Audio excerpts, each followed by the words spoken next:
C'est vraiment important parce qu'il y a énormément de fausses informations par rapport à la vape et on en arrive à ce que les gens ne savent plus.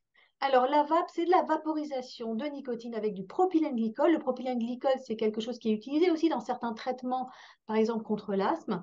Et c'est de la vaporisation de nicotine. Encore une fois, la nicotine, on sait que c'est pas dangereux. Le propylène-glycol n'est pas dangereux. Il va capter la vapeur d'eau dans l'air et permettre la vaporisation de nicotine.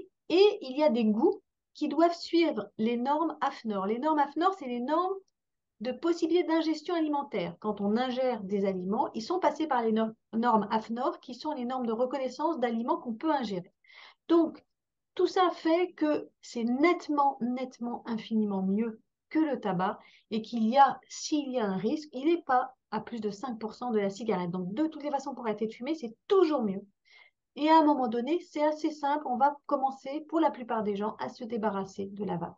Alors, je donne un ou deux conseils, moi, pour ne pas être trop dépendant de la vape au sortir du tabac. C'est d'abord de prendre sa vape à des endroits où on aurait fumé, mais pas aux endroits où on n'aurait pas fumé. Comme ça, on ne s'habitue pas à la prendre toute la journée, mais juste à des endroits où on aurait réserver un moment pour fumer. Et dans ces cas-là, on prend sa vape. Et puis de prendre des doses suffisamment fortes de nicotine pour pas avoir à vapoter beaucoup, beaucoup, beaucoup jusqu'à ce que j'apporte la dose de nicotine dont mes récepteurs ont besoin. Si j'ai rapidement une bonne dose de nicotine, je vais pouvoir la poser un peu et je serai moins dépendant du geste de la vape.